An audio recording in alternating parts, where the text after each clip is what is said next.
Thank you all so much for coming today. I'm really excited about this panel on what investors want to hear in your pitch. I do want to remind everyone we will be doing audience questions, so please start thinking about what you might want to ask near the end of the panel.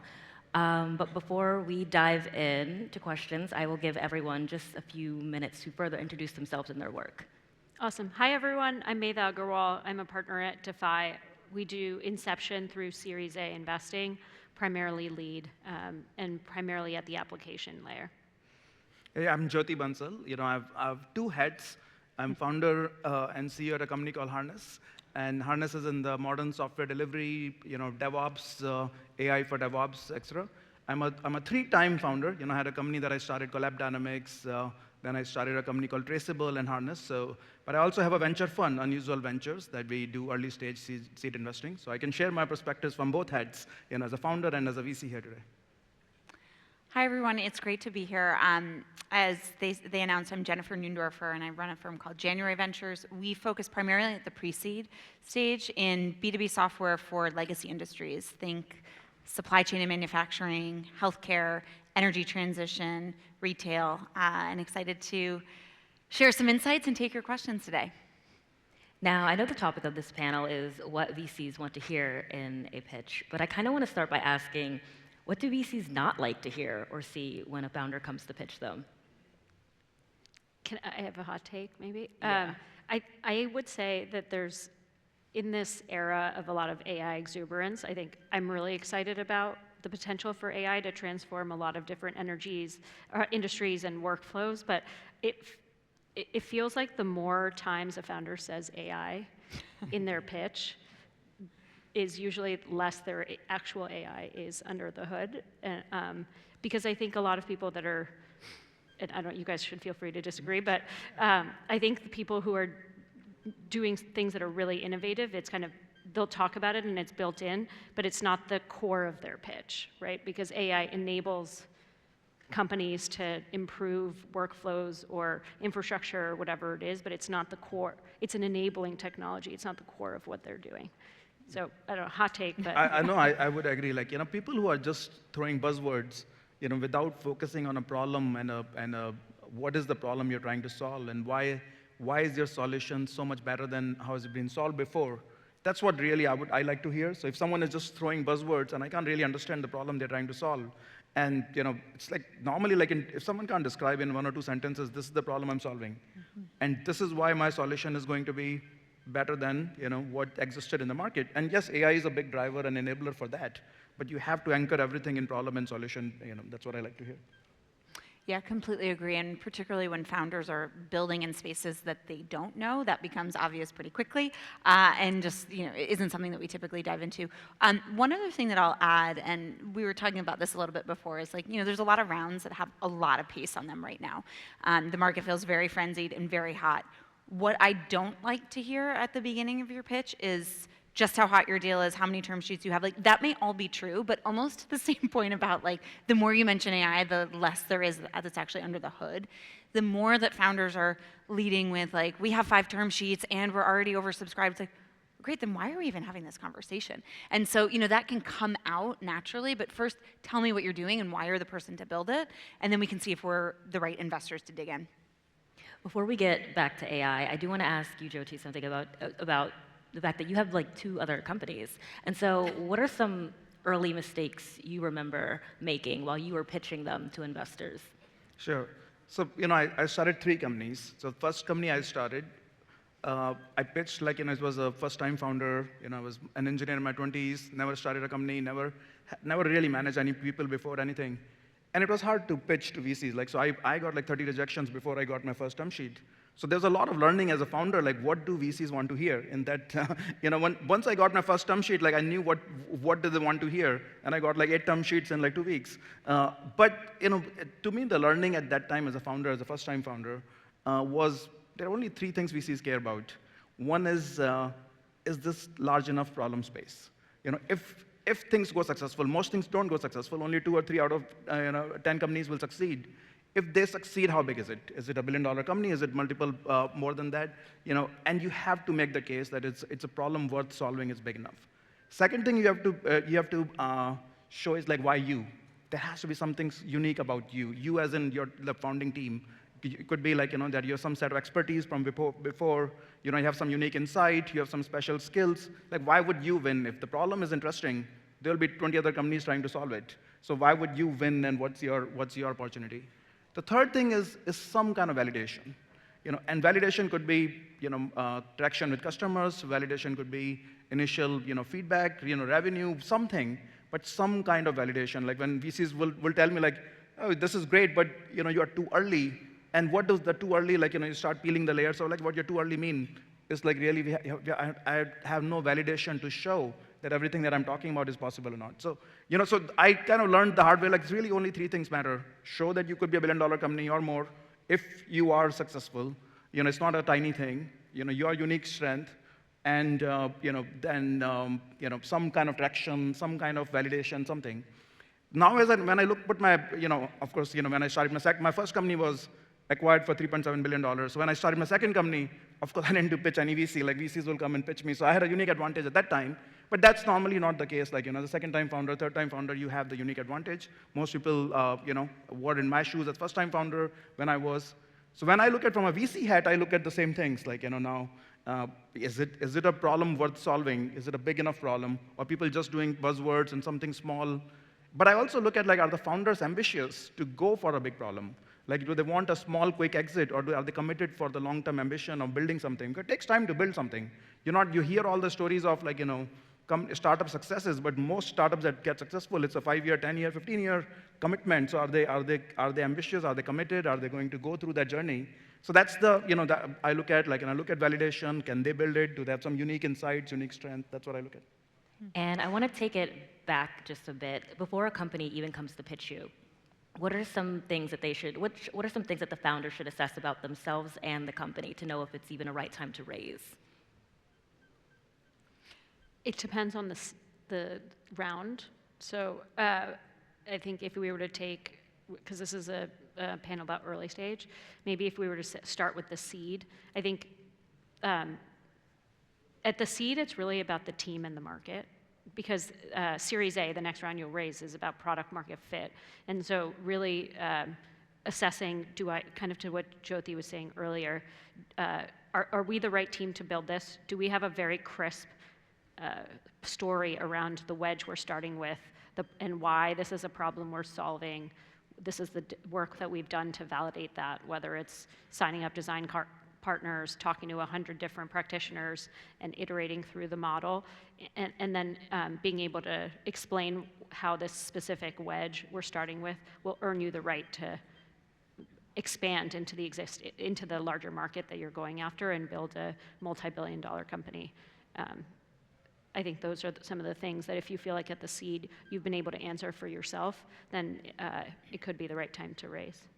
And I think in addition to that, like, for all the founders in this room, you are all, you have some level of ambition, you're here with your ideas, and I imagine you all have a lot of opportunity cost. And so, I think my piece of advice to founders before thinking of going out to raise that first round of capital is first, do some validation on your idea. Jyoti, you mentioned validation, and there are so many different levels of validation, but what gets me excited is when a founder not only has an idea, but they've done a bit of work on that to know that it is worth their time. And once they have the conviction that it is worth their time, then they can convince me that it is worth our capital. But I think everyone owes that, every founder owes that to themselves before going out, because if you don't have that sense of validation and conviction, it's going to show up in your pitch and it's going to be hard to convince anyone else. And then the second thing is, I think, a really personal question to start with: what does success look like for that founder? And you mentioned, Jyoti, that like it takes time and it takes capital, and it is a total roller coaster for founders to build a multi-billion-dollar company. And that may not be the endpoint that everyone wants to build for. And I think that's okay. There are many ways to be very successful as a founder. But the worst thing that can happen is that the endpoints that you as a founder are shooting for are not aligned with the endpoints and the incentives of your capital source. So before you come and pitch any of us, the goal is to, do that own work yourself and make sure you know what you know what success looks like, and then match that to what we at January are thinking of in underwriting or any of the funds that you are pitching. And if venture is not the right path, there are a lot of other ways to finance a business, but I think that work is really important so that founders know what they're getting into when they raise venture capital. Yeah. That's such an important point. Like, the VC model is about go big or go home. That's the reality of the VC model is. So if you don't want to go big, it doesn't really fit well for the VC model. But there are many ways to fund your business. So don't go for VCs if you're not shooting big. And yes, since we are focused a little bit more on early stage companies, when it comes to the actual pitching process, what should be in kind of a standard early stage deck? And what do you expect founders to be fluent on when they're pitching you in the room? Maybe taking a step back before the deck, I think when I was a founder, I felt frustrated by VCs when I was pitching them and how much weight they put on putting a deck together, all the materials, practicing the pitch. It felt like such a distraction from running the company, and it wasn't totally clear to me on why they couldn't just come spend time with us, go talk to customers and do their diligence another way. And now that I'm on this side of the table, I guess one thing I would say to you to maybe help you understand why we put so much stock into that first pitch meeting or the successive pitch meetings is, as a founder, your job is to, an early stage founder, your job is to sell literally all the time. You're selling customers. You're to be irrationally sign up for your product before it's good, right? It's probably going to be buggy.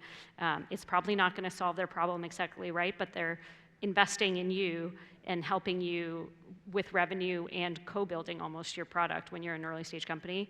You're convincing employees to join you irrationally, right? On a risk-adjusted basis, they would do something else, but you're pitching them on why it's such a great opportunity and why they should make the bet to join you. And then you're pitching investors on why, out of the hundreds of companies they're seeing every week, why they should invest in you, even despite all the things that can go wrong when you're building a company, why you're the founder and team and product to go bet on.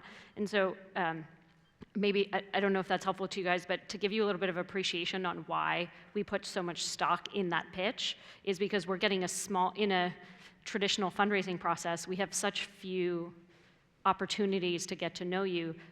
Those are just a handful of touch points to be able to assess, can you go sell in each of those situations to be able to make this company be a multi-billion-dollar outcome? So well said. I would agree. And what you put in there is like, in your pitch, I always tell founders, you have to tell a story. Just don't be like a pitch of, it's all over the place. What is the story? It's a story starts with like, what is the problem? What is your unique insight to the solving it? How are you going to, make it possible really? And like some kind of a, high-level plan that, plans will change at that stage if you're early stage. But say if you're a Series A, like then you have to show what you've achieved so far. Your Series B, you have to show even more, like what's there. But everything has to come down in the story. And, as you said, like, to me, it's the selling is storytelling. Like you have to tell the story in the right ways, and that's a good test for any founder. And I think a key element of the story, in addition to like, this is a big problem and we are the team to solve this, is being able to say, here's what we're going to do to get from 0 to 1.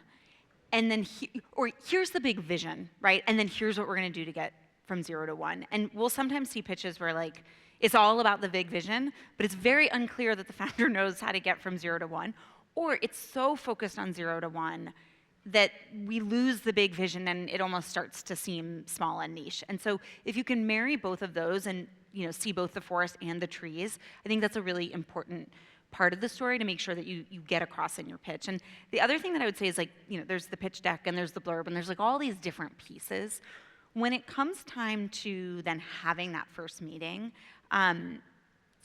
understand, like ask a few questions to understand how familiar your audience is with the problem space that you're building in. Have they reviewed any of your materials? There's like a few questions you can ask up front, because I will tell you into the like what not to do when someone sits down and just starts a slide turn of the deck, and it's like a space I already know, I'm familiar with the problem, and I just want to get into how they're doing it differently.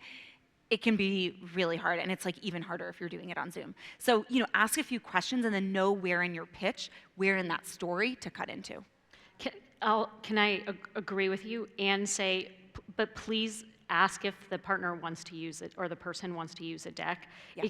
I feel like I've been in, I can't count how many meetings where the founder said, hey, I don't really like to use the deck, so I'm just gonna talk to you about what I do. And I could probably count on one hand the number of people I know that are amazing at verbally communicating the story arc of what they want to get across, even when you have really well-meaning VCs just out of interest lobbing random questions at them. And it's not to be disruptive, it's because we're really interested and we want to dig into specific pieces, but it's really hard to continue with the flow that you want to communicate in the deck that you worked really hard putting together. And so if you have the slides, even if you're not, don't just monotone and pitch them, but if you have them as a reference point to point, great question, let me answer this question you have about the market size and how it's changing, and then you can go back to why now and the other points that you want to make sure you hit in the pitch. I think it's helpful. So yeah. And can I say one Oh, yeah, other yeah. thing? Something that I've been looking for more with the last couple of years with this shift towards a focus on AI is understanding why now. And more than AI is enabling something right now, but the next level of why is AI, or what are the other tailwinds that are in your favor about why this company couldn't be built. And then secondly, is this team, I think it's really helpful when founders talk about, to what Jen was saying, what I'm building for today, but also for tomorrow, because the world is changing so fast. I'm meeting a lot of companies where the founders have done an incredible job scaling revenue, building a product for something that is a big need for a lot of exploratory budgets for companies that are buying today. But if you talk to customers or people in the industry, it's pretty clear that 5 years from now, that's not how they're going to be thinking of products and vendors that they're working with. And we're investing in companies for the long run, for the next 10 years. That's how we're thinking about it. Those are the conversations we're having in partner meeting. And so being able to talk about why what you're building is valuable today, but how you're thinking about how you're going to parlay that to what the future looks like is something that I'm spending a lot of time thinking about. Yeah, you actually touched on 2 future questions that I wanted to ask. Okay. Well, first, I wanted to go back to something you were talking about in the beginning, where it's there's so many AI companies and they're all putting AI in their decks. How can AI companies stand out from each other while they're pitching you, since there are a lot of AI companies now? So I don't hide if you're using AI, I think that's great. Candidly, I think it's been harder for all else being equal. I think it's harder for a company that truly has no AI in what they're doing to fundraise in this environment. But I think it's an enabling technology. And so talking about the product that you're building, or how you're going to market, or why the go-to-market, the unit economics, your CAC to LTV is going to look vastly different from the companies in the past because of how much more efficient you can be. All the different things that is enabling you to be successful today, and maybe different if your approach is different from other competitors you have in the space. To me, is that nuanced conversation is what makes a big difference for me, and where you really come across as an expert in because you've done the work to talk about why your approach is the one that makes sense. And then maybe a little bit separately from that, the world, because it is changing so fast, and there are 5 companies that are going to copy you if you're doing well, founders who are aware of their competitors, I think it will shock you how many companies pitch, and on their 2x2 matrix of competitors, they have no early stage startups. They're like, we are the AI player. And I'll be like, well, what about these 3 companies I met in the last 2 weeks that are doing something kind of like what you're doing? And if they are aware of them, great, because then they can talk about it. But you've lost some credibility with me because you didn't have it on your slide, and maybe you were hoping I hadn't met those companies. But if you haven't even heard of them, then on the pitching salesperson question, I start questioning whether I shouldn't be as deep in the market as you are. So just taking the time to to research that piece, I think is important. Yeah. I would say right now with AI, the dynamic has changed a little bit because just so many companies on every problem. It's you made the point on why now. I do think that the why now is everyone's why now is same. It's like AI is the break in the force. That's the why now, which makes sense. Like it is. So the why now part is easier right now. That why should there be a new generation now doing something today? Because AI enables a new generation. Now the question that I ask everyone is, if this is real, that there is a new generation of something needed because AI will enable it, there are at least, just assume that there are at least 15 companies will try to solve this. So why would you win out of the 15 companies? And I spend a lot of time on that. Like, have people really understood that? Do they have the domain expertise, the depth they're trying to build in, how and why they're going to win? And because that's really what it's about. Like, I asked our team at Unusual Ventures a question, a few months ago. How many of our, we get all the pitches and the blurbs and all. How many of our pitches are AI companies? And I thought maybe the answer would be 60%, 70%, something like that. The answer was 100%. Like every company is an AI pitch. There is no, everyone has AI. So, but now it's some more about you are using AI to solve a problem, which is very clear that yes, AI enables. How would you do it? Yeah, and we're spending most of our time, like with respect to AI, we're investing at the application layer and looking at a lot of applications for traditional industries. And I will tell you, a lot of the pitches sound exactly the same. And the things that stand out are, one, companies that are not making an existing process 5 to 10x times better and sort of looking at what is the incremental change. They're actually enabling completely new behaviors, business models, actions through their products. And that really stands out because it's not about like, how is this slightly better than what they're currently using? It's like just completely changing the paradigm. And then the second is real expertise in the market. So, I think, and Dom, we were talking about this before, like I think in the world of AI, like we're still figuring out what are endurable, lasting moats. And what's interesting is that, the tech in some cases is actually pretty similar. And what's really different is how those founders are leveraging their unique market expertise to go to market differently or enable different revenue models and business models, or think about things as basic as like the UI and UX so that the customers can actually come up that adoption curve. And so that's what is standing out to me a lot in these pitches. And I think founders that are building in the AI space that are doing unique things there should bring that to the forefront because that's what starts to sound distinct. And kind of on the flip side of that, I really want to ask you, what should non-AI companies do to stand out in this market? Again, maybe I'll offer a hot take, but so I think I won't take credit for this, and another investor said this to me, and I thought it was really thoughtful, is sit down with your existing investors if you have them.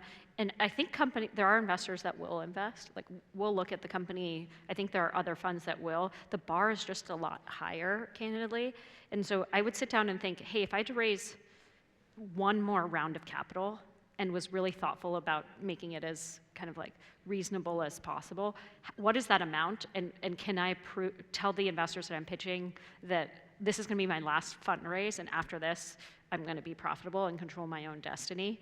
I think that's a really great story. And also, you don't have to be using AI from a forward customer-facing lens. There are a lot of efficiencies that you can accrue by using AI internally, like customer support. Obviously, all of your engineers could be using coding assistants. There's a lot of things that you can talk about why with this fundraise you're going to become so much more efficient and be able to grow to profitability and beyond, and maybe even inflect your growth curve because of what AI has enabled. So I would lean into that and then get to profitability as quickly as you can.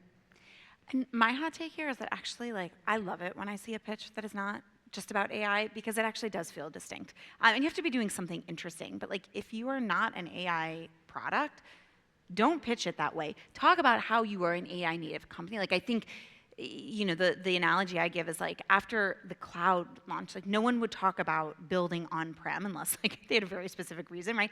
Everyone started to leverage the cloud. And so I think companies need to be building in an AI native way, but I find it refreshing when I hear someone say like, we aren't building AI, but it's a really interesting idea. I think one of the things that this wave of AI has introduced is just companies that are growing at a much steeper slope than they were before. And so if you were a company that maybe you launched in 2017, 2018, you raised capital, you are not an AI product, and you aren't an AI native sort of company culture, I think the trick to then raising midstream is how do you have the slope that investors are expecting to see? Because AI has dramatically changed the slope and revenue ramps and growth curves of a lot of companies. And so that's your comparison, and figuring out how to do that, even if you are not an AI product, I think is really critical. Any existing company, I would say, who was historically not AI company, they have to really look at what will, like if someone is starting a brand new company in that space to solve the same problem, with a very AI native approach, what would they do? And you at least have to think about why you're not doing it, or why, it's most likely it will become a challenge for you if you're not. And that's what I tell everyone who's just look at what if you were starting from scratch today and it was completely AI native, what would the solution look like, and why are you so far, and how do you bridge towards that? And if you don't bridge, there's definitely a risk there. The other thing I always look at, and I challenge my own teams, everywhere, the one thing to look at the very new, completely AI native company, like a 2%, 3%, 5% company, is how fast they're moving and how fast they can move. So if we have a 5% team internally in a larger company, or a later stage startup, what can we learn from them and move at the same speed? Because if we can't move, our 5% team is moving 10x slower than a 5% new startup that will be created today. We have a big problem. So, I push our teams very hard on, we got to get to the same degree of how fast we can move and the velocity that we can get. And I'll ask only a few more questions before passing it to the audience. I wanted to go back to the fact that things are moving so fastly, or fast. Is fastly a word? I don't know. So I definitely wanted to ask, how do founders keep a pitch current when things are moving so fast? How do they make a timely pitch that encompasses where things are moving when they're moving so fast? I think you kind of have to stay on top of what's going on. And it might, and it's not necessarily how fast AI infrastructure or the foundational models are moving if it's not core to your product. But I think the world around you is changing, so you have to be aware of that. If 5 companies have sprouted up in this last 6 months that are encroaching on your space, you kind of have to be aware of that because it's good, not because it's helpful to pitch, because it's good for your business. I think just being aware, it's a lot to keep up with. I totally empathize with that, but I struggle, but I think we have to do our best. I don't know that I have a good answer. Well, my take is slightly unconventional on this. I normally look at there are some founders who believe in always pitching. They're always pitching. And I always look at don't waste your time pitching or even updating your pitch when you're not really pitching or not really raising. It's just waste of time most of the time. Focus on building your products, building the business. So it's the end goal is not pitching. If you raise capital, then just focus and deep dive into building the business. You don't need to worry about keeping your pitch up to date. And hopefully you will raise, normally the raise cycles are, say, once every 18 months. So, it's really what matters is when you are in the raise cycle, at the seed stage or a Series E stage or B stage or something like that, that's the time you focus on your pitch, otherwise focus on your business. Yeah, I think that's a great suggestion. And I think part of this is in order to stay relevant, founders just need to make sure, particularly as, if we're talking about AI and staying relevant there, just make sure that you are keeping yourself relevant, right? What are the tools that you're using? What are you reading? And, I don't think there's a substitute, as you were saying, Medha. You got to do the work, but a lot of that can just be making sure that you are in the flow personally and know what best in class looks like at any given moment because of the tools that you're using, and that'll help you keep setting the bar for your company at the appropriate level. I think founder groups are really helpful as well, to be really tactical about it. I've seen a handful of founder communities and venture communities, because we're asking the same questions, how do we 10x ourselves with AI, where people, and you could see these questions, are sharing unlocks that they've had using new companies or tools or different workflows that they've strung together for themselves. And I think leaning on each other is a really helpful way to do that too. And perhaps I'll ask one more before doing audience questions. If you pass on a founder, what is the right way for them to reapproach you and try and pitch you again? Is there a right way? I think part of it depends on why we pass. And so we try to be transparent when we are passing, whether we will take another look or not. And so we're pretty stage specific. So if we pass on someone at the seed stage, like, we will wish them well, but they probably shouldn't keep us posted because we're not going to make our first investment at Series A. If we're talking to someone at inception stage and we need them to prove a bit more out, then we will ask them to keep us posted. Now, that said, I think we all get a lot of update emails, and I don't respond to all of them. I can't say that I read all of them, but I see them. And I will say we have had some founders who were very persistent about keeping us updated. Not annoying, right? They weren't sending us an email every week, but they were sending that quarterly update, and I could slowly see that progress. And that made me want to lean in when I saw that they'd actually hit the inflection point that I was looking for them to hit. So I would say, ask if they want to be kept up to date, and do it in a way that you're actually kind of assuming that what they're going to say is no. Because if someone says you want to be up to date, like, most people are like, yeah, sure, I'd meet your list. But like, understand what it is that they would need to see and see if you can demonstrate that. And then be persistent. Don't expect to hear back. If people are engaging, that's a great sign.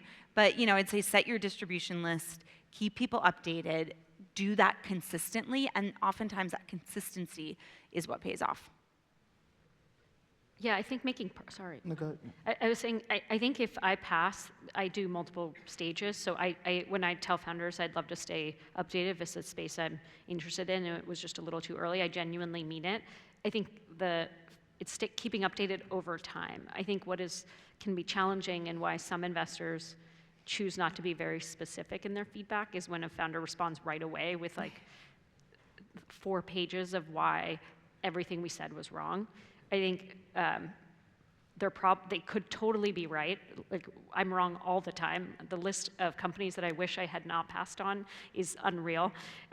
So I will take you at your word that you're right. You could be right, but I think the ship has sailed. So I would say just update over time. It's probably not within 24 or 48 hours of the pass. Also, there are multiple times when I raised money in a future round from an investor who passed on the previous round. For the previous round, for whatever reason, it didn't work out. That was not the right stage, the right thing, right fit. But the investor got to know me and the company as a founder, and we got to know the investors. And Series A, someone passed, and those are the people, like my first company, the people who passed us on Series A became our investors in Series B. I've happened multiple times. So it's good to keep if you spend time with someone and you know them well and they know you well, you keep them up to date on your business. When we're ready for the next round, that's always a good opportunity. Mm-hmm. And now we'll do some audience questions. There is.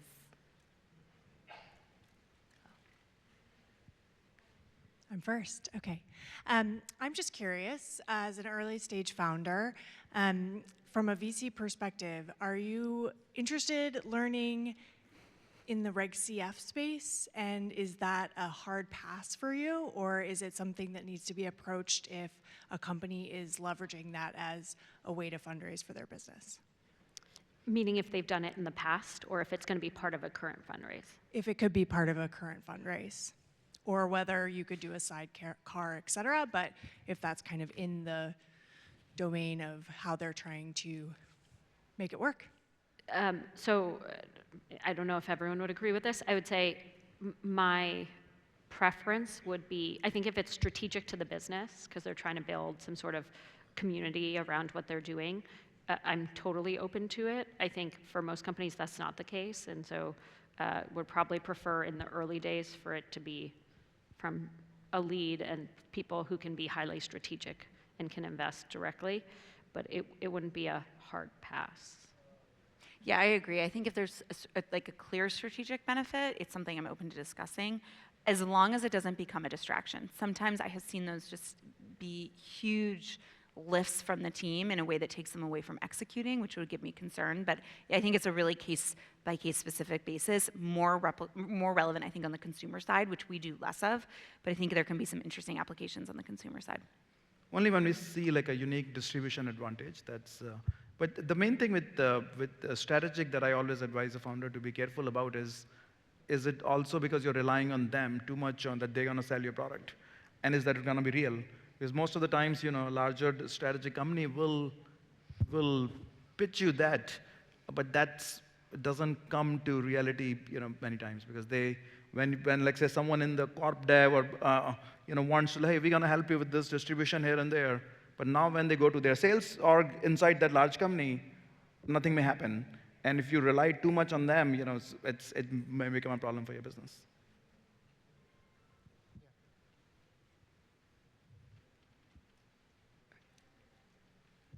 Hey, I'm Tushar. My question is, what are like current terms for pre-seed rounds? Like, what are found? Because sometimes we discuss founder-friendly terms, investor-friendly terms. What are like terms that are current, I guess? Yeah, I would say my take is like it all comes down to the demand and supply. Like how always try to run a competitive process whenever you're fundraising. Like as a founder, that's what will get you the best terms. If you're not in a competitive process, you would have a disadvantage on those. We strongly believe in founders have to operate the business and they should have the right control in the business. But that said, like as an investor, then you want to have some protections of how much if things go wrong or people are not doing the right thing. So it's always a balance. I always look for people who do believe in the problem you're solving and the founding team and can stand by in the tougher times, which will invariably happen. One other note just on terms real quick is I think in a market that has as much froth as this, we're seeing, I don't think we could say what is the average valuation because they're all over the map. And I think the thing for founders to keep in mind is wherever your valuation nets out, make sure that you have enough headroom for the next round. And so there's nothing worse than sort of maximizing valuation on your pre-seed round, only to find that it took a little bit longer for your revenue to ramp, and you're going out to raise your seed, and you don't have the metrics to command the valuation step up that you wanted. And so, that's it's always a bit of a buzzkill. As a pre-seed investor, I'm like, just make sure your headroom is there. But I think it's worth considering, because obviously you want to maximize your terms, but you want to do so in a way where your pre-seed round is setting you up for a capital ramp that makes sense going forward, rather than being sort of what then strands you at a stage. I do worry about some of the financing that are happening today, because they're happening at quite high valuations before there is much revenue growth and revenue traction. And when you go to the next round, that's not going to work. Because the next round you have to show the revenue and all. If you can't get there, then you will suddenly get into a problem that you have to raise at lesser price than what you did before. It's hard to answer that question, as you can tell by our responses, and it's not because we're being cagey. It's like there are companies raising $1 billion seed round. So there's just a wide range, but there is data. So if you look at, I think PitchBook, I think Crunchbase, there's a lot of different organizations that are doing the hard work to show you what the kind of median average by quartile is that you could take a look at. Yeah. Hi, my name is Nicole. I feel so lucky to get this microphone. Thank you for the opportunity. And I'm co-founding a company to address the pressing needs of accurate information retrieval in the vast ocean of video content. So after attending a few other sessions, I have two questions for you guys as an investor. First of all, do you think this time of the year is the worst time to raise? In some other sessions, investors kind of mentioned. A second question would be, how long does it take you guys to make a decision? Want to start? I know there's a view among founders that's don't raise during the summer. Is it the summer or August, or I forget what people say, or during the holidays? I think those are actually really good times to raise because other founders are not raising then. It feels like, it's not true, this is a hyperbole, but it feels like everybody is raising right now. And that's not to say it's a bad time. I think it's an equally good time. But this August was quite busy, but usually Augusts are less busy, and so it's a great time to to pitch. And I think the holidays and the quirk there is in larger partnerships, there might be 1 or 2 people who are traveling, and so it's hard to get a partner meeting scheduled. But I think if you're doing something interesting and you give people long enough, if you give people 3 days before Thanksgiving, probably not the right time to start. But if there's a lot of time between now and when people are probably traveling with their families for the holidays. So I think it's a perfectly good time, but I don't know that I subscribe to there are good times and bad times to fundraise. Yeah, I'm actually, I was talking to a founder this morning where I'm a big proponent of raising in the summer because people actually are around. Like maybe the end of August is tricky, but I think it's a big, we see a lot of deals get done. I do think like if you have not kicked off your raise by the beginning of November, like I think it can be hard to kick it off in December just because then people start to do some end of year stuff. But I think you have to let your commercial metrics and your momentum dictate when you raise and also when you can dedicate the time to run a tight process. I think better to focus on when can you as founders run that tight process and condense it, because our timeline is often dictated by like how quick a founder is running a process. We try to make our decisions quickly, but when we sense that a founder is running a tight process, it always makes our process tighter. And so I'd say have that be your leading indicator rather than, is there a holiday or something like that. Yeah, I would agree with both. The second part of your question on like how long it takes to make decisions, it does vary, but most firms, normally in our firm we recommend like we should not take more than a week or 2. It's because founders are running a process. We will know. In a week or 2 we'll know if we want to invest in some company or not. And that is all we have time for today. But thank you all for coming, and thank you to the amazing panelists.